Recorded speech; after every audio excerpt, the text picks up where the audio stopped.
Okay तो हम लोग एंजाइम जो कि बहुत बहुत एक्सट्रीमली इम्पोर्टेंट टॉपिक है आपके कॉम्पिटिटिव पॉइंट ऑफ व्यू से, उसमें सबसे मेजर जो और भी एक्सट्रीम जो इम्पोर्टेंट टॉपिक है वो है हम लोगों का माइकलिस मेंटन काइनेटिक्स, राइट। तो आज हम लोग उसको पूरा कवर अप करेंगे। इससे पहले हमने आपको बात समझाई थी कि माइकलिस मेंटन काइनेटिक्स पढ़ने से पहले हमें थोड़ा सा क्लैरिटी होनी चाहिए कि first order reaction, second order reaction या जीरो ऑर्डर रिएक्शन क्या होते हैं on a basis of chemical reaction, यानी जो नॉर्मली हम लोग बात करते हैं केमिकल कैटालिस्ट की, उसमें वो किस तरीके से बिहेव करते हैं और क्या first order reaction, zero order reaction या हम लोगों ने सेकेंड ऑर्डर रिएक्शन जो देखा वो किस एंड पे देखा कि जो भी रिएक्शन ए से बी बन रहा है। तो आपने नोटिस किया होगा कि ए से बी जब बन रहा था तो हम लोग वहां पे एंजाइम की बात नहीं कर रहे थे, ठीक, क्योंकि केमिकल रिएक्शंस में जब आप लोग केमिस्ट्री में बात कर रहे होते तो केमिस्ट्री में आप कैटालिस्ट यूज करते हैं या कुछ और मैकेनिज्म यूज करते हैं कि हाँ स्पीड अप हो रहा है रिएक्शन या कुछ और जो भी चीजें हम लोग ने डिस्कस की, और उस तरीके से फर्स्ट ऑर्डर में हम लोगों ने देखा हमको लीनियर मिल रहा है, जीरो में सैचुरेशन काइनेटिक्स मिल रहा है, ठीक है। तो इस बात को ध्यान में रखते हुए अब आपको दिमाग में ये लगाना है कि क्या जब एंजाइम यूज होने लगते हैं, अगर एंजाइम यूज होने लगा तो क्या ए से जो बी बन रहा था वो क्या वैसा ही हमें काइनेटिक्स दिखाएंगे या फर्स्ट, सेकेंड या जीरो ऑर्डर में की ही कोई काइनेटिक्स हमारे सामने वो प्रेजेंट करेंगे। तो इस बात को हम लोग बहुत ध्यान से समझते हैं। हम लोगों ने जो स्टार्ट किया है मैकेनिज्म समझने जा रहे हैं हम लोग एंजाइम कैटालाइज रिएक्शन। तो सबसे पहले हम लोगों का जो फोकस होगा, हम लोग जितने भी एंजाइम से होने वाले या एंजाइम की प्रेजेंस में होने वाले जो भी रिएक्शंस होंगे वो किस तरीके से, ऑब्वियसली बात है कि you use the phenomena like this कि सबस्ट्रेट है और वो एंजाइम की प्रेजेंस में जो है वो प्रोडक्ट बना रहा है। अब ये जो प्रोडक्ट बन रहा है अभी हम लोग और देखेंगे इस रिएक्शन को एक्चुअली में कैसे लिखा जाता है या प्रेजेंट किया जाता है, बट ये जो भी रिएक्शंस है जब सबस्ट्रेट और एंजाइम मिलके प्रोडक्ट बना रहे होते हैं तो फिर हम लोग को वन बाय वन हर चीज, हर फैक्टर्स को देखना है कि जो इस तरह के एंजाइम कैटालाइज रिएक्शंस होते हैं वो किस तरीके से, किन किन फैक्टर्स से वो क्या होते हैं, इन्फ्लुएंस होते हैं। तो सबसे पहला जो हम लोग स्टार्ट करने जा रहे हैं कंसंट्रेशन ऑफ सबस्ट्रेट। ये जो कंसंट्रेशन ऑफ सबस्ट्रेट है इसी में हम लोग एमएम काइनेटिक्स को कवर अप करने वाले हैं। तो हमारा जो पहला हेडिंग जो चलेगा वो चलेगा कंसंट्रेशन ऑफ सबस्ट्रेट। फिर इस काइनेटिक्स को समझने के बाद हम लोग देखेंगे किस तरीके से कंसंट्रेशन ऑफ एंजाइम जो है वो काइनेटिक्स को चेंज कर रहा है, then pH, then temperature, then concentration inhibition हम लोग देखेंगे कि किस तरीके से इनहिबिटर्स अगर हम डाल दें तो फिर एंजाइम किस तरीके से बिहेव कर रहा है, then activators and then the concentration of product. तो लाइन बाय लाइन हम लोगों को कवर अप करने हैं ये सारे फैक्टर्स जो कि एंजाइम कैटालाइज रिएक्शन को इन्फ्लुएंस करने के लिए रिस्पॉन्सिबल होते हैं। So starting with the very first thing, effect of substrate concentration.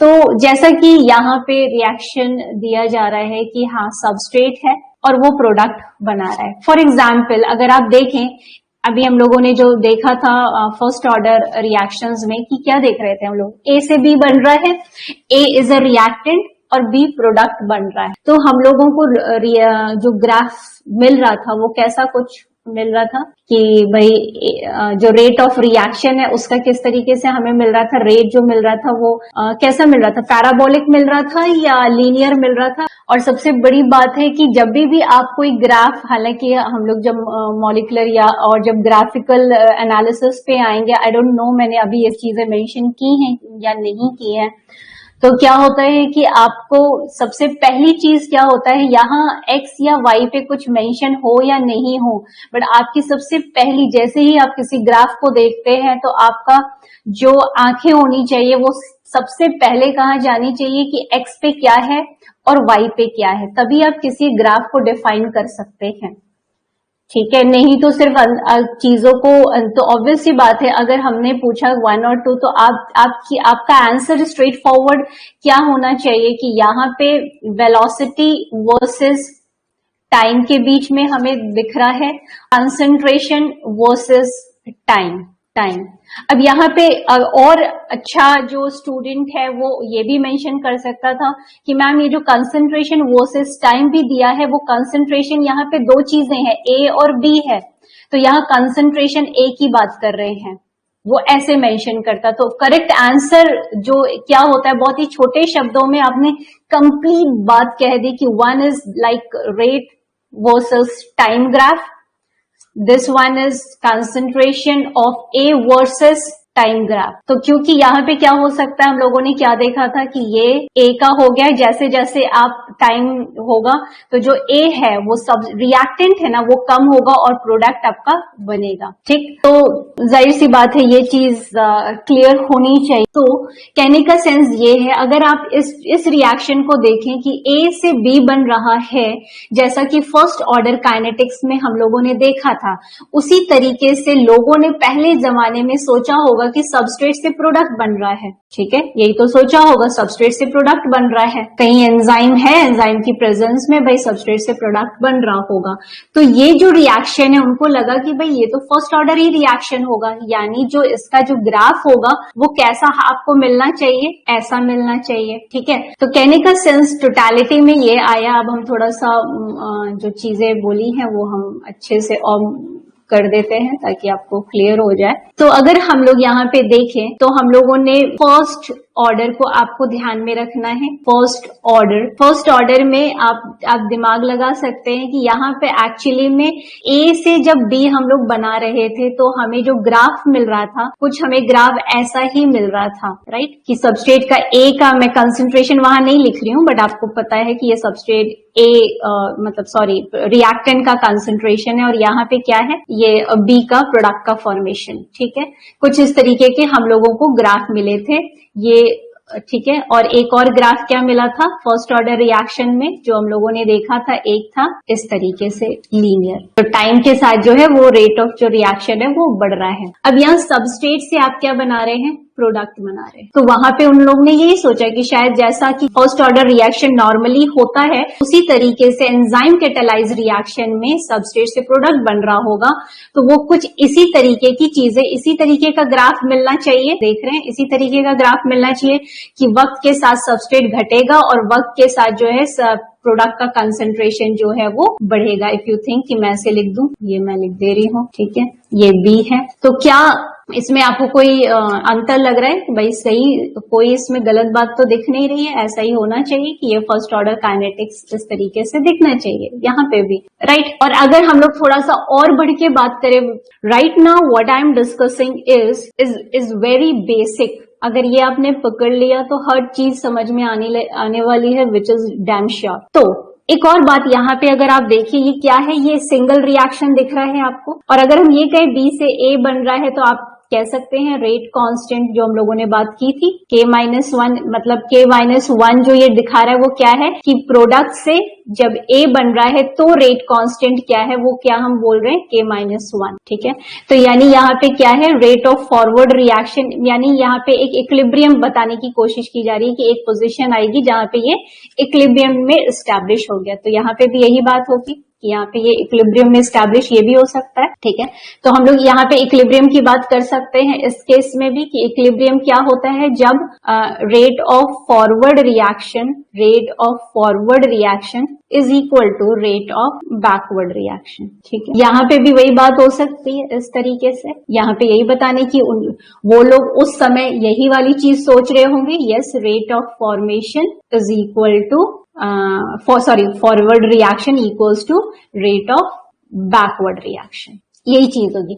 अब आपके सामने क्लियर पिक्चर है कि वो लोग भी इस चीज पर जब एनालिसिस कर रहे होंगे कि एंजाइम कैटालाइज, जब एंजाइम की प्रेजेंस में रिएक्शन हो रहा है तो भाई बिल्कुल वैसा ही फर्स्ट ऑर्डर काइनेटिक्स जो हम लोगों ने पढ़ा था वैसा ही होना चाहिए, राइट। और उस तरीके से यहाँ पे इक्विलिब्रियम स्टेट भी हम दिखा सकते हैं। तो हम लोगों ने बच्चों यहाँ पे एक तो ये चीज मिल गई हम लोगों को, दूसरी पहली चीज क्या मिली, फर्स्ट ऑर्डर काइनेटिक्स की ही तरह लग रहा है। उस दूसरी तरफ हम लोग क्या बात कर सकते हैं कि इक्विलिब्रियम स्टेट की भी बात कर सकते हैं कि सबस्टेट से और इस तरीके से हम लोग K को और K-1 यानी प्रोडक्ट -1 से कुछ और नहीं सोचना है, रेट कांस्टेंट है जब प्रोडक्ट से सबस्टेट का मान लीजिए फॉर्मेशन हो रहा। ऐसा पहले की बात यहाँ पे कर रहे हैं, और ये पहले की बात हम इतना डिस्कशन क्यों कर रहे हैं? Just to build up your strong foundation. ठीक, अब देखिए, अब आपको एक चीज ध्यान में क्या रखनी है कि भाई इसमें इक्विलिब्रियम की बात हो रही है। इक्विलिब्रियम, तो इक्विलिब्रियम की जब भी हम लोग बात करते हैं, इक्विलिब्रियम की हम लोग जब भी बात करते हैं तो हम लोग क्या बात करते हैं कि एक रिएक्शन है कोई, और एक सिंगल रिएक्शन जब हम बोलते हैं कि भाई वो इक्विलिब्रियम स्टेट में, हम लोग कई बार इसकी चर्चा कैलकुलेशन में भी कर चुके हैं, किस तरीके से निकालते हैं, तो रेट ऑफ फॉरवर्ड बराबर रेट ऑफ बैकवर्ड रिएक्शन। पर अब कहानी आगे बढ़ती है, इसको याद रखना है। अब कहानी को आगे बढ़ाते हैं। तो क्या था, एक साइंटिस्ट हुए जिनका नाम था विक्टर हेनरी। विक्टर हेनरी, ठीक है, उन्होंने क्या देखा कि एक्चुअली में ऐसा है नहीं। एंजाइम के जो रिएक्शंस होते हैं वो बेसिकली क्या होता है कि पहले ऐसा नहीं होता है कि सबस्ट्रेट से प्रोडक्ट बन जाए। इनका कहना था कि आपको एक और रिएक्शन दिखाना पड़ेगा। मींस आप पहले एंजाइम सबस्ट्रेट को आप ऐसे दिखाइए और उसके बाद आप प्रोडक्ट की बात कीजिए। माने कि प्रोडक्ट से पहले एक और स्टेप दिखाना होगा जिसको हम बोलते हैं एंजाइम सबस्ट्रेट कॉम्प्लेक्स। ठीक है, पर क्या हुआ, वो इस बात को साबित नहीं कर पाए। फिर बात आगे बढ़ी, लगभग 1913 में पूरा माइकलिस और मेंटन साहब ने, माइकलिस मेंटन ने क्या किया कि 1913 के लगभग जो है एक मैथमेटिकल मॉडल प्रेजेंट किया और ये प्रूव किया कि जो इन्होंने बात कही थी विक्टर हेनरी ने, वो बात सही थी। अब ये जो बात सही थी, इसको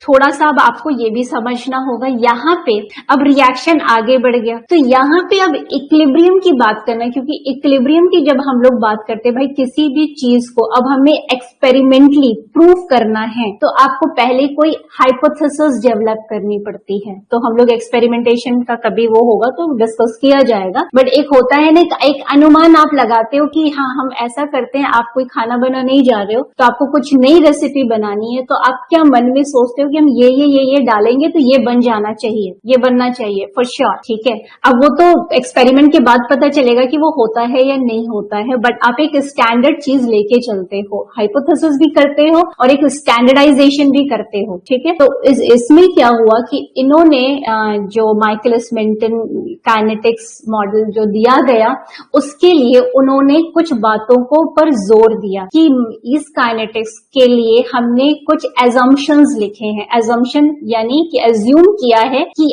ये 3-4 कंडीशन होनी चाहिए, उसके बाद इस मॉडल को हम लोग प्रूफ कर सकते हैं कि ES कॉम्प्लेक्स बनता है, there are rate constant which are participating and such on. तो पहली बात क्या आ गई, जब आपको ये रिएक्शन मिल रहा है तो आप इक्विलिब्रियम की तो बात करेंगे नहीं, क्योंकि वहां पे सिंगल रिएक्शन की बात होगी। सिंगल रिएक्शन की बात होगी तो या तो फिर आप एक रिएक्शन को लेके चलेंगे, आप इसको लेके चलेंगे, फिर आप इसको लेके चलेंगे, आप ऐसे लेके चलेंगे, फिर आप पूरा इसको प्रूफ करिए। ठीक, तो इक्विलिब्रियम स्टेट के अकॉर्डिंग भी जो डेरिवेशंस है उसकी बात की जा सकती है। ध्यान से सुनिएगा प्लीज कि मैंने कहा कि अगर आप ऐसा कर ले, एक पहले इसको ले और उसके बाद आप इस रिएक्शन को लें, क्योंकि अभी आप लोगों ने क्या देखा, अभी हम बार बार बोल रहे थे, आप लोगों को लग रहा हो मैम एक ही बात को कितनी बार बोला है। क्यों बोला? क्योंकि इक्विलिब्रियम को ध्यान में रखना है, दोनों ही टर्म्स को बार बार बोला जाता है कंफ्यूज कराने के लिए। तो इक्विलिब्रियम में आप क्या होगा, एक रिएक्शन को ले रहे हैं और फिर क्या बता रहे हैं, जो रेट ऑफ फॉरवर्ड और रेट ऑफ बैकवर्ड रिएक्शन को, फिर देखिए हम ये चीज बोले क्योंकि मुझे पता है ना कि कहाँ पे कंफ्यूजन हो सकता है। Forward reaction equals to rate of back. तो अगर ये आपको ये लाइन को ही प्रूव करना है तो आपको सिंगल रिएक्शंस को लेके चलना होगा। आप इसको लेके भी चला जा सकता है और हम लोग आगे इसको डिराइव करते हुए भी इक्वेशंस तक पहुंच सकते हैं, पर क्योंकि हम लोग उतना टाइम नहीं लगाते हैं, क्योंकि बेसिकली बात आगे ये बढ़ जाती है, क्योंकि आपको दिख क्या रहा है, ये तो पूरा रिएक्शन दिख रहा है। तो इस रिएक्शन में आप इक्विलिब्रियम स्टेट की बात ना कर करके उन्होंने किसकी बात की? स्टेडी स्टेट की बात की, स्टेडी स्टेट की बात की। तो आपके पास दो टर्म्स आ गए कि मैथमेटिक जो मॉडल की बात होती है तो वहां पे हमारे पास दो टर्म्स आ जाते हैं, एक इक्विलिब्रियम और एक स्टेडी स्टेट। तो स्टेडी स्टेट की उन्होंने बात की कि हम ये एज्यूम कर रहे हैं कि ये जो रिएक्शन है वो स्टेडी स्टेट में हो रहा है। अब आपको इक्विलिब्रियम का तो मतलब समझ में आ गया। स्टेडी स्टेट क्या होती है? अगर स्टेडी स्टेट क्या होती है, वो एक से ज्यादा रिएक्शन की बारे में एक तो चर्चा होती है, उसमें वो एनालिसिस करते हैं। दूसरी चीज जो है, जैसे फॉर एग्जाम्पल, मैं एक एग्जाम्पल दे रहे हैं, मान लेते हैं ये ए है, ये ए से बी बन रहा है, और फिर मान लीजिए रिवर्सिबल रिएक्शन हो गया, ये भी बन सकता है। फिर मान लेते हैं, ये देखिए मैं एक सिर्फ एग्जाम्पल दे रही हूं, ठीक है, एक ठीक सिर्फ सुन। अब यहाँ पे आपको बहुत सारे मल्टीपल रिएक्शंस, या आप ऐसे बना लो, राइट, या कुछ इस तरीके से बना लीजिए, ठीक। यहां पे कोशिश क्या की जा रही है कि बहुत सारे रिएक्शन, कॉम्प्लेक्स रिएक्शंस चल रहे हैं, पर किसी एक मॉलिक्यूल का जो कंसंट्रेशन है वो क्या किया जा रहा है, वो मेंटेन किया जा रहा है, ठीक है।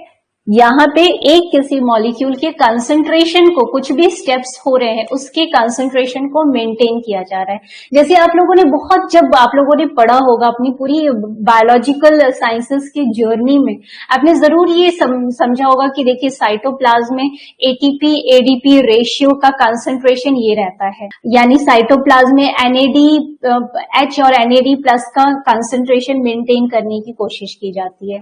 या आपने सुना होगा कि ग्लूकोज का कंसंट्रेशन रिस्पेक्टिवली इतना मेंटेन रहता है। तो यानी कहने का मतलब क्या है कि जितना वो डेवलप हो रहा है कोई भी कंपोनेंट, उतना ही, और अगर वो फिर कुछ और बनाने में इन्वॉल्व हो जा रहा है, फिर उसको कुछ ऐसे रिएक्शंस हैं जो उसको क्या कर रहे हैं, इन्फ्लक्स दे रहे हैं, ठीक है। तो कहने का सेंस क्या हो गया कि इस तरीके से स्टेडी स्टेट को मेंटेन किया जा रहा है। पर अगर आप इक्विलिब्रियम की बात करेंगे तो आप फिर एक की किसी बात करने लगेंगे। तो अगर क्या आप दिमाग, अब देखिए, अगर आपको ये बात जिसने भी ध्यान से सुन ली और एकदम पकड़ लिया तो वो तुरंत पहुंच गया होगा कि अब शायद जो मैम है वो इस चीज को लिंक करेंगी कि यहाँ पे ईएस कॉम्प्लेक्स को, ये जो ईएस बन रहा है, इसका स्टेडी स्टेट जो है वो एज्यूम किया जा रहा है कि यानी एक बार ईएस बन गया, अब उस कोशिश क्या की जाएगी कि भाई अब ईएस कॉम्प्लेक्स का जो कंसंट्रेशन है वो मेंटेन किया जाए।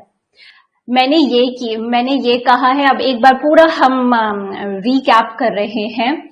आपको ध्यान में क्या रखना है, ये हम लोगों की पूरी कॉन्सेप्ट, फाउंडेशन, और एग्जाम में कहाँ पे कंफ्यूज किया जाएगा उसकी पहली ही तैयारी हो रही है। तो सबसे पहली बात ये है, अभी जो भी हम लोग रिएक्शंस देख रहे होते हैं, हम लोगों ने इक्विलिब्रियम, दो चीजों की बात होती है। एक बात हो जाती है इक्विलिब्रियम की बात होती है, और एक स्टेडी स्टेट की बात होती है।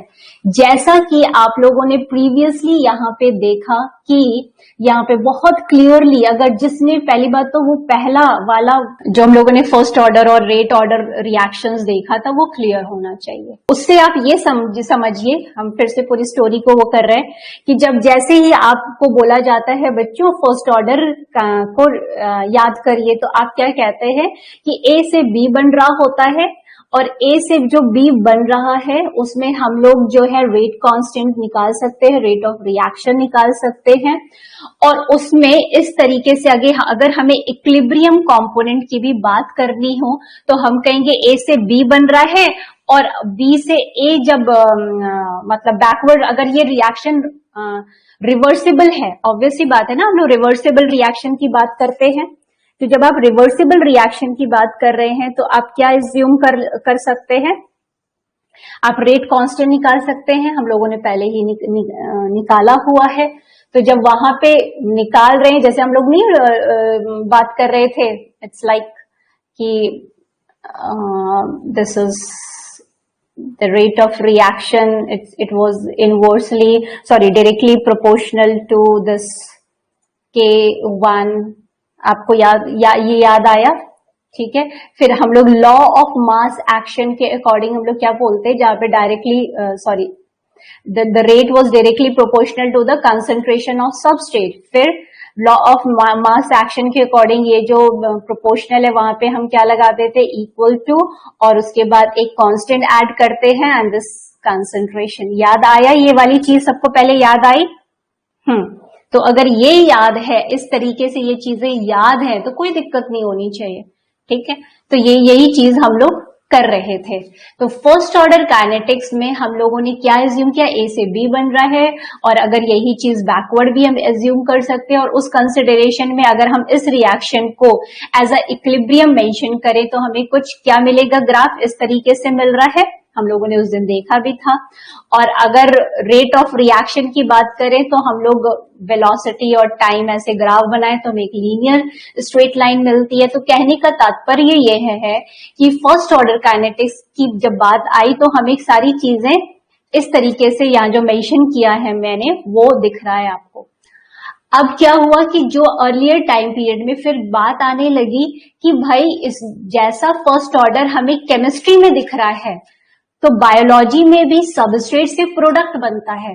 तो जब बायोलॉजी में भी सबस्ट्रेट से प्रोडक्ट बनने की बात हम करते हैं तो वहां पे फर्स्ट ऑर्डर काइनेटिक्स ही हमें दिखना चाहिए, कुछ इस तरीके से सब कुछ दिखना चाहिए उसका। ठीक है, तो जब पर बात तो फिर हमने क्या बताया कि बाद में एक विक्टर हेनरी थे, उन्होंने ये बताया कि आप सिंपली एंजाइम कैटालाइज रिएक्शन को सिंपली एक केमिकल रिएक्शन के फर्स्ट ऑर्डर काइनेटिक्स की से नहीं टैली कर सकते हैं। ये वैसा नहीं है। क्यों नहीं है? क्योंकि एंजाइम जो है पहले सबस्ट्रेट से बाइंड होता है। तो जब एंजाइम से सबस्ट्रेट बाइंड होगा तो वो फर्स्ट ऑर्डर ही पूरी काइनेटिक्स आपको नहीं मिलेगी। ऐसा नहीं होगा कि हाँ बस आपको फर्स्ट ऑर्डर काइनेटिक्स जैसा कि ए से बी बन रहा था वैसे ही आपने एस से पी बना दिया।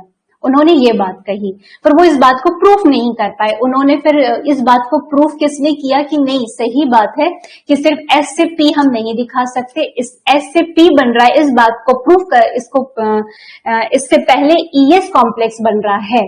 प्रोडक्ट बनने से पहले एस से पी यानी प्रोडक्ट बनने से पहले एक एंजाइम सबस्ट्रेट कॉम्प्लेक्स बन रहा है। ये बात हेनरी ने बोली थी पर प्रूफ किया किसने? मैथमेटिकल मॉडल और काइनेटिक्स यूज करते हुए एमएम माइकलिस मेंटन ने इस बात को प्रूफ किया। ठीक है, पर उन्होंने इस बात को प्रूफ करने के लिए सिर्फ एस से पी बन रहा है ये तो था ही नहीं। अगर ये एज्यूम करके चलेंगे तो बस फर्स्ट ऑर्डर काइनेटिक्स की बात हो गई। और जब आप ये बात कर रहे हैं तो यहाँ पे आप इक्विलिब्रियम स्टेट की बात करने लगेंगे। इक्विलिब्रियम स्टेट यानी हो सकता है प्रोडक्ट से फिर ये भी बन रहा हो, ऐसा कुछ आप बात करने लगेंगे। फिर सेम जैसा फर्स्ट ऑर्डर के लिए आप यूज करते हैं काइनेटिक्स, आप वही करने लगेंगे।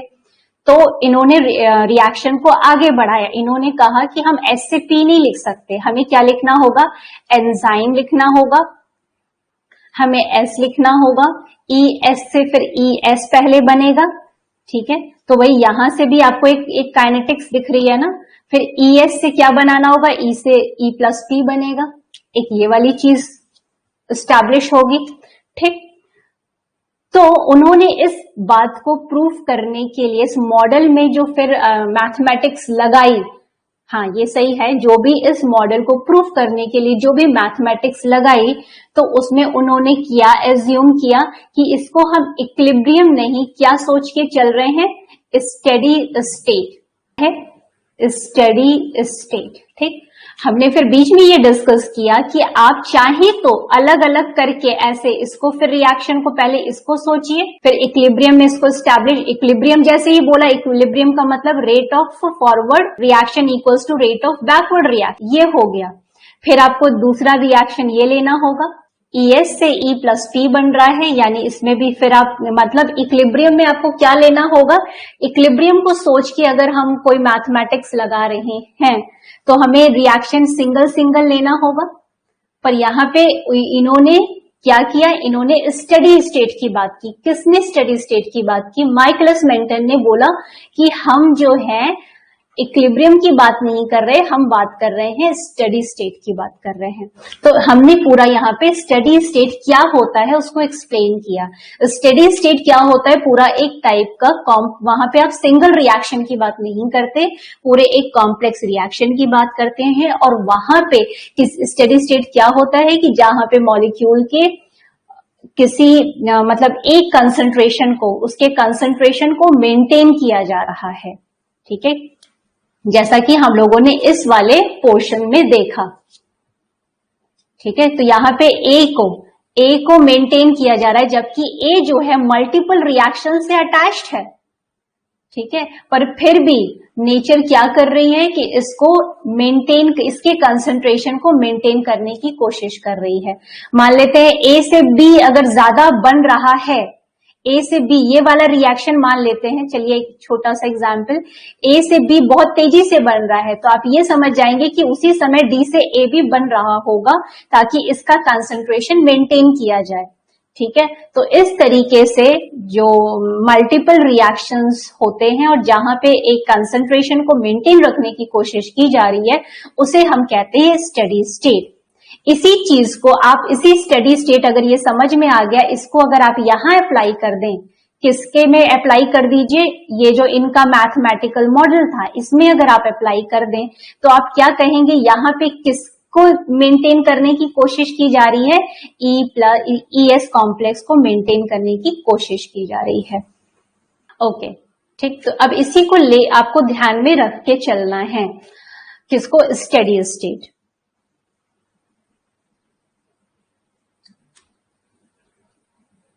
ठीक, तो दूसरी चीज अब ध्यान से सुनिएगा। तो अब आपको ये समझ में बहुत अच्छे से आ जाना चाहिए कि इनके माइकलिस मेंटन के कुछ एजम्पशंस थे, ठीक है, एजम्पशन थे, उन्होंने क्या क्या चीजें एज्यूम की थी, ये भी एजम्पशंस भी आते हैं आप लोगों को एग्जाम में, एजम्पशंस भी आते हैं एग्जाम में। तो वो क्या है, पहला मान लेते हैं, क्या हो गया कि जो सबस्ट्रेट है वो एंजाइम की अपेक्षा जो है वो ज्यादा प्रेजेंट होना चाहिए, ठीक है। सबस्ट्रेट जो है वो एंजाइम की अपेक्षा जो है वो ज्यादा प्रेजेंट होना चाहिए, ठीक है। अब इसका मतलब समझ लेते हैं हम लोग, ठीक। अगर आप लोगों ने चीजों को समझा है तो खुद ही बहुत अच्छे से समझ जाएंगे। तो मान लीजिए ये सबस्ट्रेट है, ठीक है, ये सबस्ट्रेट है और आपने एंजाइम 3 डाला हुआ है, ये मान लेते हैं 50 है, ठीक। अब ये जो 50 है, 50 क्या है, सबस्ट्रेट है, ठीक। एंजाइम कितने हैं, 3 दिख रहे हैं। अब ये जो है इससे बाइंड कर रहे हैं, मतलब 3 सबस्ट्रेट आके इससे बाइंड कर जाएंगे, और ये जो 3 सबस्ट्रेट यानी आपको ES कितने मिलेंगे, 3 मिलेंगे, और यही फिर क्या बना लेंगे, 3 प्रोडक्ट बना लेंगे, इस तरीके से बना लेंगे। और जैसे ही ये प्रोडक्ट बनाएंगे तो फिर ये भाई ये प्रोडक्ट बन गया, जब प्रोडक्ट जैसे ही बन जाएगा तो E और S फ्री हो जाएंगे, फिर से दिमाग लगाइए, जैसे ही E और S, ये ES कॉम्प्लेक्स बना, ठीक है, ES कॉम्प्लेक्स बना, और इन तीनों ने थोड़ी ही देर बाद जैसे ही ये तीनों प्रोडक्ट में कन्वर्ट होंगे, फिर से ये क्या होंगे, फ्री हो जाएंगे एंजाइम और सबस्ट्रेट, और जैसे ही ये फ्री होंगे फिर से 3 बाइंड कर जाएंगे। तो यानी हमेशा क्या कोशिश की जाएगी, हमेशा क्या है कि ये एक तरीका है कि आप थोड़ा समझ पाए, हमेशा क्या आप पाएंगे, तो यानी जब भी आप इसको देख रहे हैं, एनालाइज कर रहे हैं, ठीक है, तो हमेशा आपको क्या दिख रहा है कि 3 मॉलिक्यूल जो है ES के हमेशा मेंटेन है। पर इसकी वजह क्या है, क्योंकि सबस्ट्रेट ज्यादा अवेलेबल है, एंजाइम 3 है, तो जैसे ही वो प्रोडक्ट में कन्वर्ट हो रहे तो हर बार जब आप देख रहे हैं तो हमेशा 3 ES कॉम्प्लेक्स आपको मिलेंगे। इतनी बात समझ में आई, ठीक। तो हमेशा जब भी तो इसका देखिए एक तरह से जो इन्होंने एज्यूम किया कि हम एज्यूम करते हैं कि substrate concentration is large enough then the enzyme concentration. तो इन्होंने जो एज्यूम किया एक्चुअली एज्यूम इसका फायदा कहाँ मिल रहा है, वही स्टेडी स्टेट में। अब आप कह सकते हैं कि अच्छा ओके, इसी तरह से स्टेडी स्टेट को मेंटेन किया जा रहा है। स्टेडी स्टेट क्या होता है आपको पता है, तो आप क्या इस स्टेडी स्टेट से अब ये जो आप लिखते हैं, आप क्या अब ये बोल सकते हैं ओके, अब हमें यहां पे साफ दिख रहा है कि क्या दिख रहा है आपको कि जो कि E+S जब बना, एक बार बस बनने की देर है ES कॉम्प्लेक्स, जब तक नहीं बना था अभी आपने सिर्फ तीन एंजाइम लिया था और सबस्ट्रेट बस डाला ही, तुरंत अभी डाला। ये भी एक पॉइंट है कि अभी बस आपने खाली बॉक्स लिया था, आपने एंजाइम 3 ले लिए, ठीक है, और अभी सबस्ट्रेट कुछ डाला नहीं है, ठीक है, तो कंसंट्रेशन या ES का नहीं मेंटेन है अभी। द पॉइंट इज दैट कि जैसे ही आप 50 मॉलिक्यूल्स ऑफ सबस्ट्रेट डाल रहे हैं और जैसे ही 3 ES एक बार बन गए, ध्यान से सुनिएगा, जैसे ही एक बार 3 ES मॉलिक्यूल बन गए, बस एक ही बार मौका चाहिए कि 3 ES कॉम्प्लेक्स। अब ये 3 ES जो है हमेशा मेंटेन रहेगा। कैसे मेंटेन रहेगा आपको पता है, क्योंकि एंजाइम तो बहुत कम है, सबस्ट्रेट बहुत ज्यादा है, तो सबस्ट्रेट बाइंड करेगा एंजाइम से, ES बनाएगा, जैसे ही वो फिर प्रोडक्ट में कन्वर्ट होगा, फिर से उसी खाली एंजाइम पर फिर से सबस्ट्रेट आ जाएंगे। तो इस तरीके से ये क्या होगा, आप इसको स्टेडी स्टेट में मेंटेन कर रहे हैं, ठीक है। तो ये इस तरीके से आपको मिल गया। अब यहाँ पे आप एक बात तो कह सकते हैं कि देखिए ES जो है जैसे ही प्रोडक्ट बना लिया तो ये ES जो है वो वापस फ्री हो जाएगा E+S में। आपने यहाँ पे भी बनाया है इसको। यहाँ पे हम लोग को क्या उन्होंने क्या एज्यूम किया कि जो ES कॉम्प्लेक्स एक बार जब प्रोडक्ट में कन्वर्ट हो गया तो वो रिवर्स नहीं होगा। तो कहने का मतलब ये है कि हम थोड़ा और क्लियरली लिख रहे हैं कि यहाँ जो है रेट कांस्टेंट आपको E+S से जब ES बन रहा है तो रेट कांस्टेंट K1 एज्यूम कर लिया, ES से E+S बन सकता है, तो ये K-1 आप कर रहे हैं जब जो है बैकवर्ड रिएक्शन जब जा रहा है, और यहाँ पे आप रेट कांस्टेंट क्या देख रहे हैं, K2 देख रहे हैं, ठीक है, यस, ठीक, K2 देख रहे हैं। अब ये यहाँ पे हम लोग फिर आप ये भी कह सकते हैं कि K-2 कर सकते हैं कि प्रोडक्ट से फिर ES बन जाए। तो उन्होंने कहा कि क्योंकि ये पॉसिबल नहीं है तो इसको हम रेट कांस्टेंट K-2 को हम नेग्लिजिबल मान रहे हैं, यानी ये एग्जिस्ट नहीं कर रहा, ठीक है। So the main portion for equation for the steady state and proving their mathematical model what they have preferred this.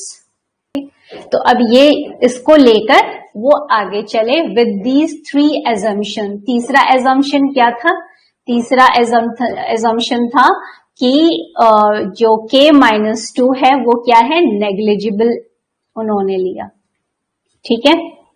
सो अगर हम बोलें, अगर आप इस बात को बोलें कि स्टेडी स्टेट की अगर हम लोग बात करें, ये सारी चीज क्यों की जा रही थी, एक तरह से आप इसको बोल सकते हैं माइकलिस मेंटन एजम्पशन। क्वेश्चन में हो सकता है माइकलिस मेंटन एजम्पशंस क्या क्या थे, या हो सकता है स्टेडी स्टेट एजम्पशंस क्या क्या थे, क्योंकि जो तीनों ही एजम्पशन जो दिए गए वो बेसिकली क्या थे, वो इस चीज पर फोकस कर रहे थे कि जो स्टेडी स्टेट मेंटेन रहे, ठीक है।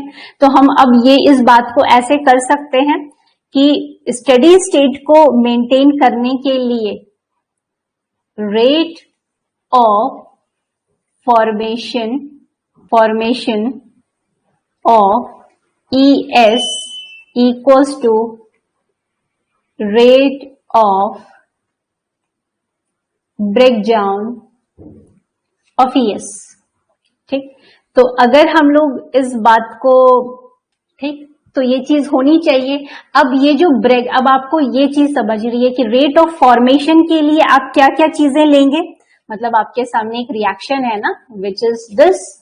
अब आपके सामने या ये रिएक्शन आ गया, ठीक। अब रेट ऑफ फॉर्मेशन आप क्या दे सकते हैं, रेट ऑफ फॉर्मेशन जो होगा वो क्या होगा, वो क्या होगा, कैसे निकालते हैं हम लोग, K1ES ये होगा, है ना, K1 according to the law of mass action. हम लोग इस तरीके से बात कर सकते हैं। क्यों, लॉ ऑफ मास एक्शन हम लोगों ने बात की थी ना, ये चीज हम लोग सीख चुके हैं ऑर्डर ऑफ काइनेटिक्स में, कि जो रेट है which is directly proportional to the enzyme concentration and substrate concentration. इस रिएक्शन को अगर आपको आगे बढ़ाना है, रेट देखना है, तो it is directly proportional to this. अब उसके बाद आप प्रोपोर्शनल हटा देंगे, इक्वल्स टू रेट कांस्टेंट रखा आपने और फिर क्या रख दिया, ENS, यही है। तो हमने डायरेक्टली यहाँ पे ऐसे लिख दिया है, क्योंकि हम लोग इस चीज को बहुत बार देख चुके हैं। तो हम लोग ये चीज लिख सकते हैं इस तरीके से, rate of formation of ES equals to rate of breakdown of ES। अब rate of breakdown of ES में हमें क्या करना होगा, तो आई होप हम डायरेक्टली लिख रहे हैं, क्योंकि आप लोगों को ये अब पता होना चाहिए। रेट ऑफ दिस, तो रेट ऑफ ब्रेकडाउन में आपकी दो बातें आएंगी। एक क्या होगा, rate of dissociation of ES complex to E+S। मतलब ES कैसे टूटेगा, या तो इधर इस तरफ रिएक्शन होने लगे कंडक्ट, राइट, और दूसरी ये हो, ES कब टूट सकता है, जब ES टूट के प्रोडक्ट और एंजाइम बनाने लगे। तो एक क्या हो सकता है, rate of formation of product, ये होने लगे। तो अब इन दोनों को ही क्या हम ऐसे लिख सकते हैं कि K-1 ES, यानी इस रिएक्शन का जो रेट है वो किस पे डिपेंडेंट है, इसके कंसंट्रेशन पे, जो हम लोग बात करते ही हैं, है ना। ये हमें फिर से निकालने की जरूरत नहीं है ना, because rate is directly proportional to concentration of this. फिर आप प्रोपोर्शनल का साइन हटा के इक्वल्स टू और K-1 लगा देंगे, ठीक। फिर क्या होगा, प्लस आप rate of formation of product किस रेट से हो रहा है, तो आप कहेंगे K2, और ये K2 जो है वो किसके कंसंट्रेशन पे डिपेंडेंट है, ES। तो यही चीज होगी, this is dependent on this. फिर आप प्रोपोर्शनल और इक्वल्स टू लगाते हुए क्या बना देंगे, K2, क्लियर। तो अब हमारे पास क्या आ गया कि rate of formation of ES equals to rate of breakdown of ES। अब यही चीज अगर आप इक्विलिब्रियम में लेते, अगर आपको पहला रिएक्शन इस तरीके से ऐसे ले रहे होते, ठीक है, कंफ्यूज मत होइएगा, मैं इक्विलिब्रियम में अगर आप इसको कंसिडर कर रहे होते, तो rate of formation of ES and equals to rate of breakdown of ES होता, पर उसमें आप इसको कंसिडर नहीं करते, इस वाले को आप कंसिडर नहीं करते। पर क्योंकि हम लोग यहाँ स्टेडी स्टेट की बात कर रहे हैं, तो हमें सारा रिएक्शन को कंसिडर करते हुए फिर इसके ब्रेकडाउन की बात करनी है, तो हम इसको भी इंक्लूड कर रहे हैं और इसको भी इंक्लूड कर रहे हैं। बात समझ में आई। अब क्या इसी चीज को अगर यहां तक समझ में आ गया, तो अब दिमाग लगा सकते हैं कि उन्होंने स्टेडी स्टेट एज्यूम किया, स्टेडी एज्यूम करने के बाद ऑब्वियस सी बात है, फिर ये चीज उन्होंने भाई बात आई, फिर रेट ऑफ फॉर्मेशन बराबर दिस हुआ। अब इसी इक्वेशन को वो आगे बढ़ाते चले गए, ठीक है। ओके, एजम्पशन की बात तो हम लोग कर चुके हैं। चलिए, तो यहाँ पे हम लोग जो फाइनली हम लोगों के पास आया, क्या चीज आई कि K1S rate of formation of ES equals to K-1 ES। आप लोग भी करते हुए चल सकते हैं, या दिमाग अपना अटेंटिव रखते हुए कि हाँ सब चीज इट्स ओके और नॉट, राइट। फिर इसको हम अगर ऐसे लिखें, we can write it this way also, K-1 plus K2 ले लिया and ES in common, ES दोनों ही में कॉमन था, कॉमन ले लिया, and we can write this same equation as this also. या और फिर हमको अगर एंजाइम का कंसंट्रेशन निकालना हो, तो हम क्या कर सकते हैं इसी इक्वेशन से, K-1 plus K2 K1 and this is the substrate concentration ES। इसी ऊपर वाले इक्वेशन को हम लोगों ने फिर से रीअरेंज करते हुए एंजाइम कंसंट्रेशन निकाल दिया, राइट। और इस चीज को हम लोग फिर से रीअरेंज करते हैं, E एंजाइम कंसंट्रेशन, इसको ऊपर ले जाते हैं, substrate concentration divided by this ES यहां आ गया। सिंपल मैथमेटिक्स चल रही है, और आपके पास आ गया K-1 plus K2 and K1। ये this is extremely important, this one is extremely important. This is ratio constant, ठीक है, जिसको आप बोलते हैं Km, जिसको आप बोलते हैं माइकलिस। तो पहला चीज इसको एनालिसिस करिए, क्या Km किसी प्रकार का इस रिएक्शन में, इसी रिएक्शन को हम लोग देख रहे हैं बच्चों, इस रिएक्शन में क्या ये Km, ध्यान से मेरी बात को सुनिएगा, क्या इस रिएक्शन में कहीं Km as a rate constant काम कर रहा है? Km कहां पे रेट कांस्टेंट दिखा रहा है? एक रेट कांस्टेंट ये है जो कि ES बना रहा है, एक रेट कांस्टेंट ये है जो कि E प्लस S बना रहा है, एक रेट कांस्टेंट ये है जो कि प्रोडक्ट और एंजाइम बना रहा है। कहां है रेट कांस्टेंट? तो अब सिंपल स्टेटमेंट आप देखिए, तो सिर्फ रेट, ये तो आपको अब देखिए सरल भाषा में क्या बोल सकते हैं, Km क्या है? Collection of these rate constant. अब ये हमने सिर्फ आपको एक क्रूड भाषा में बताया, बट ये क्या है? एक तरह से रेशियो कांस्टेंट है ना। यहाँ पे वो आपको कोई रेट की जानकारी नहीं दे रहा है, राइट। इसी कभी कभी आपने बच्चों कितनी बार अपने उसमें एज्यूम किया होगा कि हम मान लेते हैं x बराबर y है या 2x बराबर दिस है, कुछ एजम्पशंस किए थे, राइट, चीज करते हैं। उसी तरीके से यहाँ पे इन्होंने बस इतनी बात कह दी कि इतना कुछ जो है, ये जो रेशियो निकल के आ रहा है, हम इसको Km मानते हैं, ठीक है। वो रेट कोई नहीं बता रहा है Km, ये Km क्या बता रहा है वो हम लोग बाद में बताएंगे, ठीक है, बाद में बात करेंगे। अभी तो हम लोग बहुत बेसिकली इसको डिफाइन कर रहे हैं, सबसे बेसिक डेफिनेशन की बात कर रहे हैं, क्योंकि इसकी कई तरह की डेफिनेशन हो जाती हैं, ठीक। फिर आपको इसीलिए जो स्टेटमेंट्स आते हैं बहुत कंफ्यूजन क्रिएट करते हैं। तो डायरेक्टली ये हमें किसी भी प्रकार का रेट नहीं बता रहा है। रेट कांस्टेंट तो आपको यहां मेंशन, यहां मैंने कहा Km लिखा है, यही एकमात्र आपके पास इक्वेशन सामने है, और यहाँ पे कहां पे आपको Km दिख रहा है, ठीक है। तो Km, अगर आपके दिमाग में ये चल रहा है कि रेशियोज को ले लिया हमने और रेशियोज की एक हमने वैल्यू दे दी, मतलब एक सिंबलाइज कर दिया, तो ये भी रेट बताएगा, क्योंकि ये सभी रेशियो का एक रेट कांस्टेंट है, सभी रेट कांस्टेंट का कलेक्टिव रेशियो है, ठीक। पर डायरेक्टली वर्ड को समझिए, डायरेक्टली आपको ये रेट कांस्टेंट तो नहीं बता रहा, मेन क्या बता रहे? रेशियो कांस्टेंट बता रहा है, जिसको हम लोग वर्ड क्या यूज करते हैं? Michaelis constant. अब वो क्या क्या Km से हम लोग निकाल सकते हैं या और क्या क्या इंफॉर्मेशन देता है Km, वो हम लोग अभी आने वाले समय में देखेंगे। But this is the first time आप Km को पहले देखते हैं पूरे इक्वेशन में। जब डेरिवेशन हम लोग देखते हैं तो सबसे पहला Km जो हमें मिलता है वो हमें ऐसे दिखता है, ठीक। एंड अगर ध्यान से सुन रहे हैं, आई एम वेरी श्योर कि अभी जब नेक्स्ट बातें आएंगी तो आप जो हैं खुद बताएंगे कि एक्चुअली Km हमें क्या क्या बातें बता रहा है, ठीक है। अब हमें ये पता है, हालांकि आपको ध्यान में ये जरूर रखना है कि हाँ जो स्टेटमेंट है, क्योंकि वो रेशियो है रेट कांस्टेंट का, ठीक है। अब आप एकदम कंफ्यूज हो जाएं कि अरे फिर ये रेट कांस्टेंट तो बोल ही रहे हैं, बट ध्यान से चीज को देखना, कभी कभी रैंडमली बोल भी देते हैं कि हाँ Km जो है वो रेट कांस्टेंट है। अब रेट कांस्टेंट रेशियो, राइट, कभी मान लीजिए बात स्लिप हो गई या राइट, पर आपके ध्यान में ये चीज रहनी चाहिए, हाँ ये हमें कलेक्टिव एक चीज दे रहा। अब ये Km से फिर हम लोग और क्या क्या निकाल सकते हैं ये हम लोग अभी देखेंगे, ओके। दूसरी चीज ये है कि जो हम लोग ये भी जान सकते हैं कि जो ET है यानी दिस इज टोटल एंजाइम, अगर हम बात करें, हम लोगों ने ये बनाया था, हम लोगों ने बोला दिस इज 3 एंजाइम, राइट। तो एंजाइम है, सबस्ट्रेट है, दिस, राइट,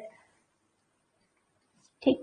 तो ET बराबर क्या हो सकता है, जो टोटल एंजाइम है, टोटल फ्री एंजाइम। अब मान लेते हैं फॉर एग्जांपल ये एक से ही बाइंड किया है, ठीक है।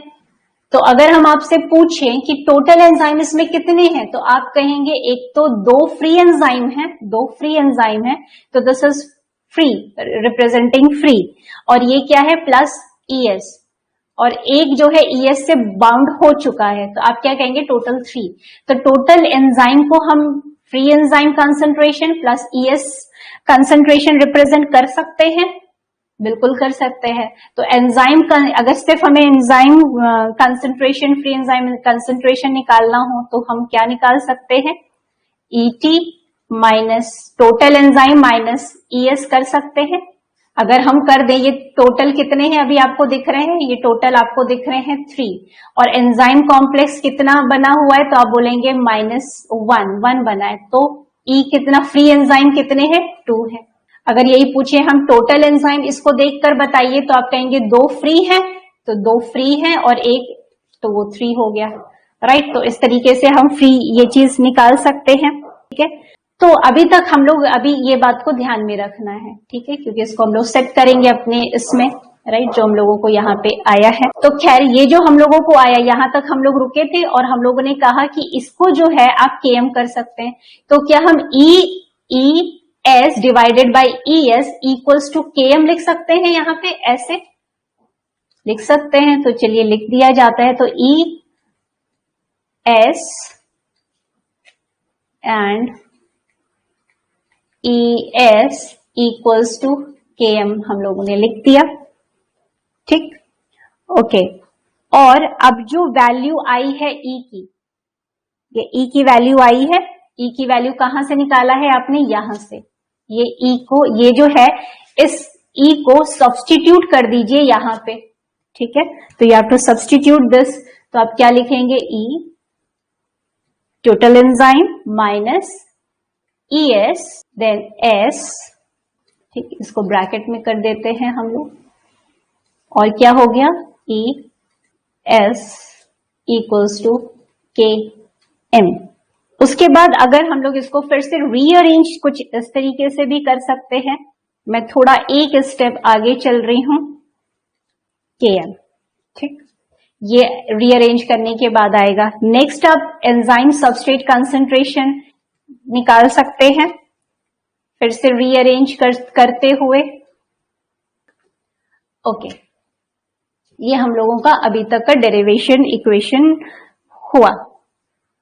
नेक्स्ट हम लोग बात करें कि हम लोग जानते हैं कि जो this velocity equals to, this velocity equals to this rate of rate constant K2, the rate of this can be represented as this, जो लास्ट वाला पोर्शन था E plus S, this ES then product plus E, ये वाला था। यहाँ पे हम लोगों ने K2 की बात की थी, तो ऑब्वियसली बात है जो this rate is directly proportional to K2 ES and you can write this way, तो ये चीज हम लोग जानते हैं, ठीक। तो अगर हम जो अभी जस्ट हम लोगों ने निकाला है जो प्रीवियस इक्वेशन, उस इक्वेशन में अगर हम लोग इसको सब्स्टिट्यूट करते हैं, ये वाला जो है, ठीक है, इसको सब्स्टिट्यूट करते हैं, तो हमारे पास क्या आएगा,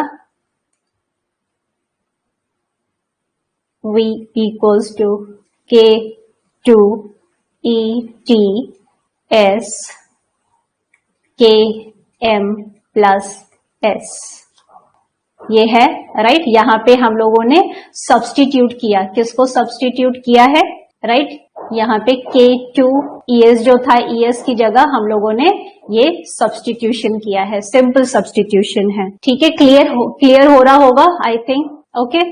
नेक्स्ट, अब हम लोगों को ये पता है कि अगर, फिर से इस एग्जाम्पल को देखिए, अगर सारे के सारे एंजाइम, अब आपको ये एज्यूम करना है कितने एंजाइम हम लोग ने लिए हैं, सारे के सारे एंजाइम जो हैं अगर ES से बाइंड हो जाए, यानी जो सबस्ट्रेट हैं वो ऑक्यूपाई कर ले एंजाइम को, यानी सारे एंजाइम जो हैं वो सबस्ट्रेट से अभी बाउंड है, यानी अभी क्या है, ES है, ठीक है, दिस इज ES, ठीक। तो जो टोटल एंजाइम अगर हम आपसे अभी पूछें तो आप कहेंगे कि मैम इस सिचुएशन में हम अगर बात कर रहे थे फ्री एंजाइम प्लस ES की बात कर रहे थे, ठीक, तो इस केस में अभी फ्री एंजाइम हमारे पास कोई अवेलेबल नहीं है, क्या हो गया है, ET equals to total enzyme concentration किसके बराबर हो गया है, ES के बराबर हो गया है, ठीक है। तो जब सारे ही, ध्यान से सुनिएगा, उस समय जब सारे एंजाइम सबस्ट्रेट से बाइंड हो जाते हैं उस समय हमारा टोटल एंजाइम ES के कंसंट्रेशन के बराबर होता है, जैसे कि अभी यहाँ पे आपको दिख रहा होगा, हम लोग ये लिख सकते हैं। और इस समय वेलोसिटी क्या होगी, इस समय वेलोसिटी क्या होगी, मैक्सिमम होगी, ठीक है।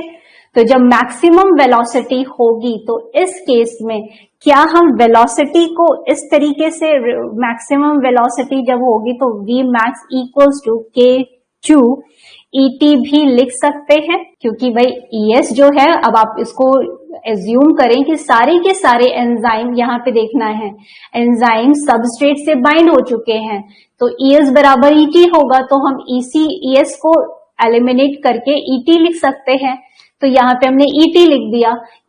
तो इस समय क्या होगी, वेलोसिटी मैक्सिमम होगी, ठीक है, तो हम Vmax लगा देते हैं। तो एक हमारे पास वो एक वाला इक्वेशन आया था सामने, जो हमने बोला Km equals to this, Km equals to what, K minus 1 plus K1, कुछ इस तरीके से जो Km की रेशियो कांस्टेंट आया था वो ध्यान में रखना है। फिर आपके पास इंपॉर्टेंट आ गया, ये ध्यान में रखना है। हाँ, ये भी क्वेश्चन और न्यूमेरिकल सॉल्व करने में ये इंफॉर्मेशन भी कभी कभी इंपॉर्टेंट होगी, ठीक है। वहां और कुछ बातें नहीं कही होंगी, सिर्फ कहा गया होगा कि सारे एंजाइम जो है सबस्ट्रेट से बाउंड हो चुके हैं, इतना हिंट दिया है। तो आप तुरंत क्या सोचेंगे, अच्छा यहाँ पे हम Vmax एज्यूम कर सकते हैं, we can calculate this as such, okay. So अब यहाँ पे बात आ रही है कि यहाँ पे जो हम लोग वेलोसिटी की बात कर रहे हैं, क्योंकि ये क्या होता है, ये जो स्टेप होता है, it is a kind of rate limiting step. Rate limiting step वो स्टेप होता है जो कि स्लोएस्ट होता है, ठीक है, स्लोएस्ट होता है। तो ये ध्यान में रखना है, इस पर अभी हम लोग आगे और चर्चा करेंगे, ठीक है, ओके। सो अब अगर हम इन सभी इसको सब्स्टिट्यूट कर दे, इस सारी चीजों को इस इक्वेशन के साथ, तो हमारे पास velocity equals to K2 ET की जगह ये चीज हो सकती है Vmax S Km plus S, और ये हमारे पास आ गया माइकलस मेंटन इक्वेशन। अब आप लोगों को इस पूरे प्रोसेस में, हालांकि आपको डेरिवेशन नहीं पूछता, बट आपको उम्मीद होगी कि हाँ, डेरिवेशन के दौरान कुछ कुछ एंजाइम काइनेटिक्स और उसका मैकेनिज्म आपको क्लियर हुआ होगा, क्योंकि ये सभी चीज फिर आपको सॉल्व करने में मदद करेंगी। तो ओके, फाइनली तो हमारे पास क्या, आपको इस इक्वेशन में जो हमारे पास आया, velocity equals to Vmax S Km plus S, ये जब आप इक्वेशन देख रहे हैं तो अब आपको क्या हमें मिलता है, हमें मिलता है कुछ इस तरीके का हाइपरबोलिक कर्व। इस MM काइनेटिक्स से हमें मिलता है, जो उन्होंने बताया कि the curve will be like hyperbolic curve, ठीक। अगर हम लोग देखें तो ये वेलोसिटी है, हमने पहले बोला, ध्यान आपको क्या रखना है कि यहाँ पे आपको वेलोसिटी, सॉरी, सबस्ट्रेट का कंसंट्रेशन,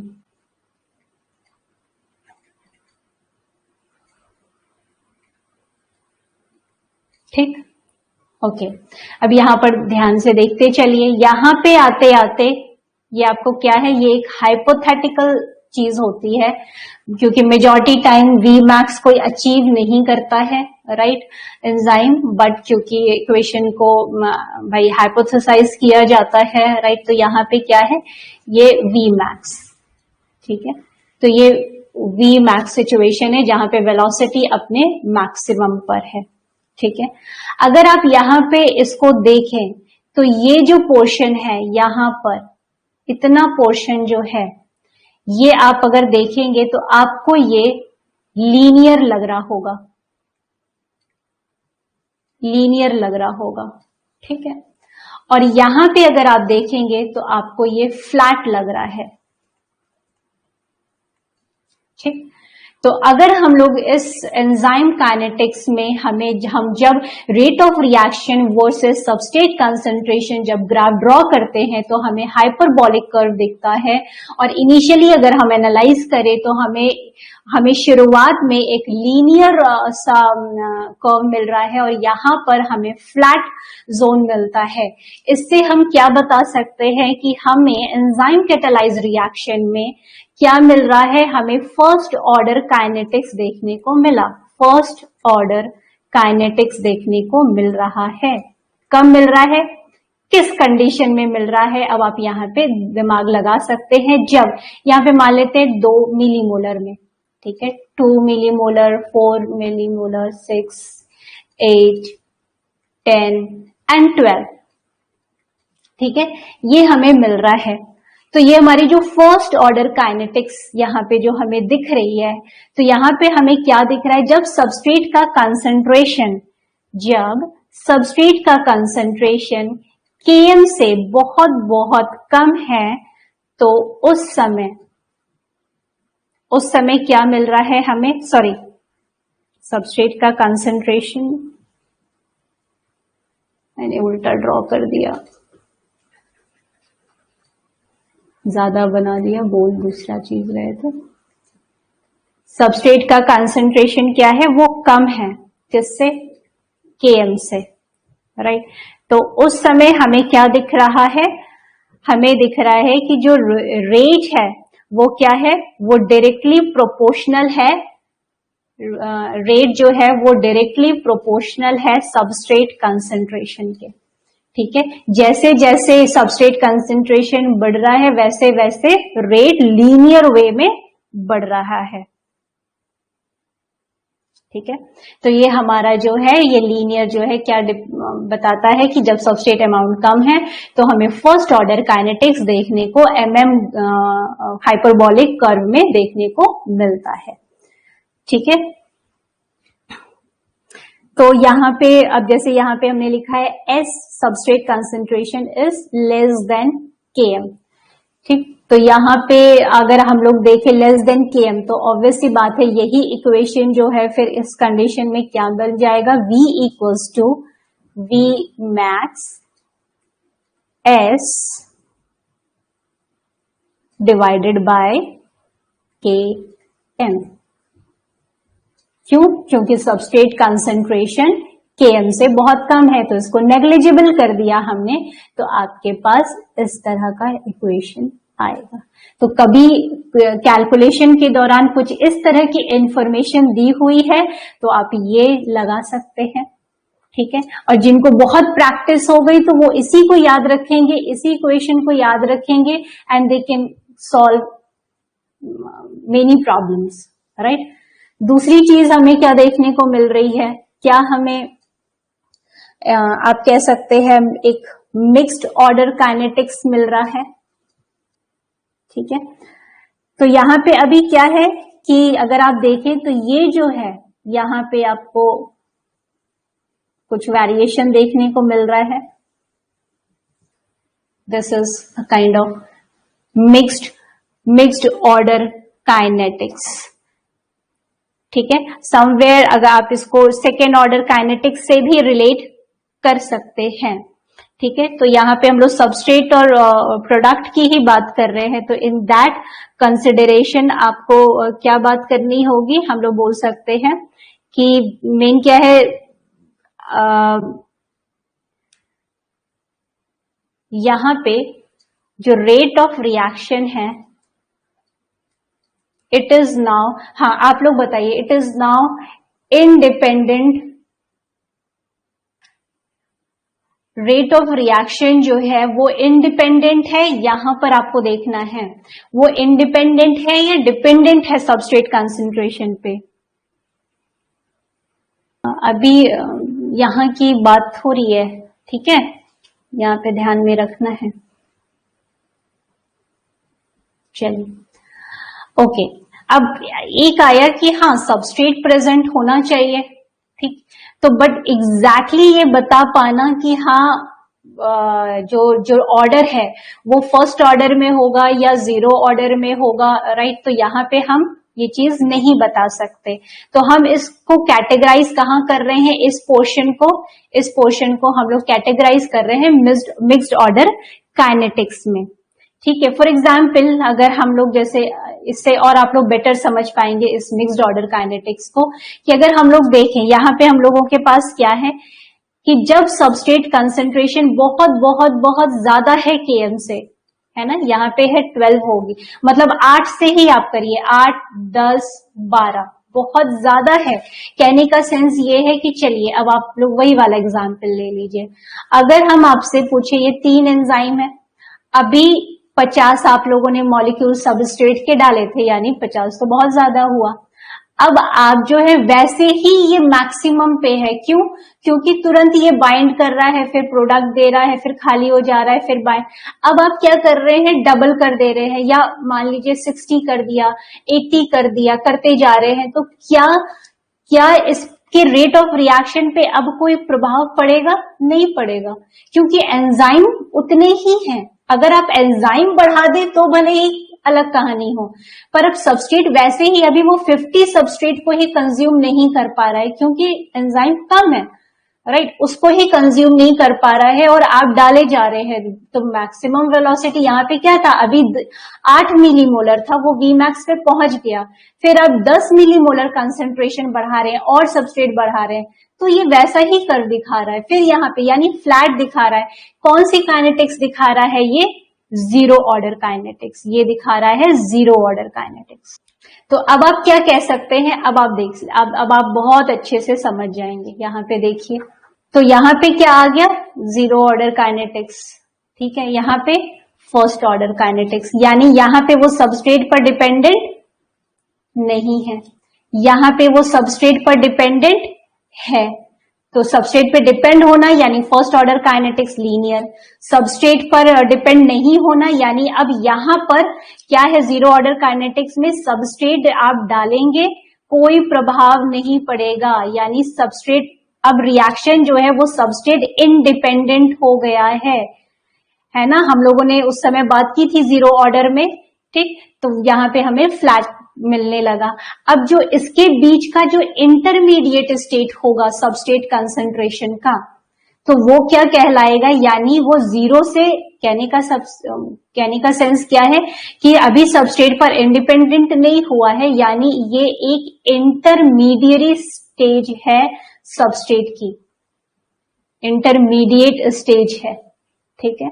तो इस इंटरमीडिएट स्टेज को हम क्या कह रहे हैं, मतलब ये जो जीरो से भाई जीरो और फर्स्ट के बीच में इस काइनेटिक्स के बीच में जो एक इंटरमीडिएट स्टेज पाई जा रही है उसको हम क्या कह रहे हैं, मिक्स्ड ऑर्डर काइनेटिक्स। अब इंटरमीडिएट का मतलब टर्मिनोलॉजी क्लियर कर लीजिए। यहाँ इंटरमीडिएट हम क्या कह रहे हैं, सबस्ट्रेट कंसंट्रेशन। क्यों कह रहे हैं, क्योंकि यहाँ पे हम क्या कह रहे हैं, फर्स्ट ऑर्डर काइनेटिक्स में आप क्या कह रहे हैं, सबस्ट्रेट जो है वो बहुत कम है यहाँ पे, इसलिए भाई रिएक्शन आप सबस्ट्रेट, अब इसको देख लीजिए, यहाँ पे है, ठीक। अभी आप ये बताइए, एंजाइम 3 है, मान लीजिए 4, 5 कर दीजिए, ठीक। अब एक बात बताइए, आपने 2 सबस्ट्रेट दिए हैं, फिर से समझिए सभी लोग विद एन एग्जाम्पल, सबस्ट्रेट आपने 2 दिए हैं, एंजाइम 4, 5 है, तो अब जो है 2 एंजाइम से जाके ये बाइंड कर गया, अब बाकी तो वेट कर रहे हैं ना, तो यानी अब जो ये रेट है वो सबस्ट्रेट का वेट कर रही है, तो यानी सबस्ट्रेट के कंसंट्रेशन पे डिपेंडेंट है। आपने 3 मॉलिक्यूल और डाल दिए तो फट से रेट और बढ़ेगा, है ना। तो यानी यहाँ पे क्या है, जब सबस्ट्रेट का अमाउंट कम है तो आप क्या कह रहे हैं कि उस समय हमें फर्स्ट ऑर्डर काइनेटिक्स मिल रही है, क्योंकि सबस्ट्रेट का वेट हो रहा है यहाँ पे। ठीक। दूसरी तरफ एग्जाम्पल क्या हुआ कि भाई जब आपने एंजाइम कम है और बहुत ज्यादा आप बढ़ाते जा रहे हैं सबस्ट्रेट, ठीक, तो वो वी मैक्स पे अचीव कर जाएगा। अब आप 100 डाल दीजिए, कोई प्रभाव ही नहीं पड़ेगा। क्यों नहीं पड़ेगा? क्योंकि सारे एंजाइम सबस्ट्रेट से ऑलरेडी बाउंडेड हैं। ठीक है, तो जीरो ऑर्डर काइनेटिक्स में वैसे भी क्या हो जाएगा, वेलोसिटी वी मैक्स के बराबर हो जाएगी। देख रहे हैं ना, ये वेलोसिटी है, तो वेलोसिटी वी मैक्स के, इसको ऐसे भी हम लोग लिखते हैं, वेलोसिटी सबस्ट्रेट कंसंट्रेशन का अमाउंट जब बहुत ज्यादा होता है तो वेलोसिटी वी मैक्स के बराबर हो जाती है। ठीक। अब इन दोनों के बीच की जो स्टेज है, इंटरमीडिएट स्टेज जो है, जहां पे जो है सबस्ट्रेट कंसंट्रेशन वो एक इंटरमीडिएट अमाउंट में प्रेजेंट है, तो वहां पे हमें मिक्स्ड ऑर्डर काइनेटिक्स देखने को मिल सकती है। जैसे फॉर एग्जांपल सेकेंड ऑर्डर में अब वो ES थोड़ा सा बन रहा है, समथिंग लाइक दैट, ज्यादा फ्री एंजाइम्स अवेलेबल है। ठीक, तो उसी तरीके से तो उस केस में आपको सेकेंड ऑर्डर मिलने के चांसेस हैं, राइट। ओके, अब सबसे पहली बात है बेटा, आप लोग जो क्वेश्चन एकदम रैंडम सोचते हो, थोड़ा सा अगर आप दिमाग लगाओ ना, तो हर एक चीज जो है वो आप क्या होता है कि कोई भी चीज अगर डिफाइन नहीं की गई है, अब अगर आपको अभी तो हम यहाँ पे आपको क्या है, एग्जाम्पल की एक हैबिट हो गई कि हाँ 2 एंजाइम डाला तो 10 सबस्ट्रेट कंसंट्रेशन एंड दिस, तो वो समझ में आ रहा है। बट अगर सबस्ट्रेट कंसंट्रेशन डिफाइन नहीं है ना, कोई इंटरमीडिएट स्टेज प्रेजेंट है, तो आप क्या कहोगे, आप कैसे डिफाइन करोगे कि रिएक्शन जो है वो, तो आप कैसे डिफाइन करोगे, आप ये यूज करिए वेलोसिटी पता करने के लिए। जब कम है तो आप ऐसे निकालेंगे क्योंकि वहां फर्स्ट ऑर्डर मिल रहा है हमें, और अगर सबस्ट्रेट कंसंट्रेशन बहुत ज्यादा है तो वेलोसिटी फुल स्पीड पे पहुंच चुकी है। ठीक है, अगर आप गाड़ी स्टार्ट करके जा रहे हैं, अब जाहिर सी बात है जब आप स्टार्ट करते हो तो there is a lot more fuel consumption, क्योंकि वो झटके में पेट्रोल बहुत ज्यादा आता है, और फिर आप स्टार्ट करते हो और आप एक लीनियरली बढ़ रहे हो, राइट। उसके बाद एक होगा कि आप इतनी मैक्स स्पीड जो है GT रोड पे चला सकते हैं, और उसके बाद क्या है, जाहिर सी बात है आप एक इंटरमीडिएट स्टेज में आएंगे। वो इंटरमीडिएट स्टेज तो वो वेल डिफाइंड किस बेसिस पे होगी, किस बेसिस पे हो सकती है, वो तो इंटरमीडिएट है, वो तो आप ये नहीं बताया जा सकता ना कि हाँ कितना कब सबस्ट्रेट है, कितना एंजाइम है, कितना स्पेसिफाइड तो है नहीं। जब स्पेसिफिकेशन ही नहीं है, राइट, कम और बहुत ज्यादा को आप थोड़ा डिफाइन कर सकते हो। इंटरमीडिएट स्टेज को क्या एग्जाम्पल में देंगे, कितना सबस्ट्रेट प्रेजेंट है या कितना, अगर आपने सेकेंड ऑर्डर को समझा है तो सेकेंड ऑर्डर से थोड़ा बहुत रिलेट कर सकते हैं कि हाँ इंटरमीडिएट स्टेट या मिक्स्ड ऑर्डर काइनेटिक्स में हमें सेकेंड ऑर्डर या इस तरीके की काइनेटिक्स मिल सकते हैं, if you have gone through that second order kinetics, है ना। इस तरीके से थोड़ा सा चीजों को है ना समझना होता है।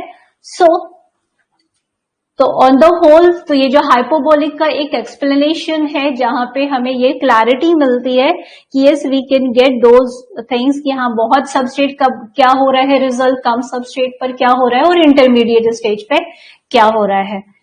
ठीक है, और यहाँ पे ऑब्वियस सी बात है कि आपको यहाँ पे अब आप यहाँ पे खुद से देख सकते हैं, यहाँ पे जब आप V equals to V max क्यों हो गया, यूज योर ब्रेन, क्योंकि यहाँ पे सबस्ट्रेट बहुत ज्यादा है, राइट, सारी चीजें एक्सट्रीम हो गई, यहाँ पे S बहुत कम हो गया, आपने उसको नेग्लिजिबल कर दिया। अगर इंटरमीडिएट स्टेज है आप कैलकुलेशन करो, आपको सबस्ट्रेट का कंसंट्रेशन बता दिया जाएगा, आप वो कैलकुलेशन कर सकते हैं और वेलोसिटी निकाल सकते हैं। ठीक है।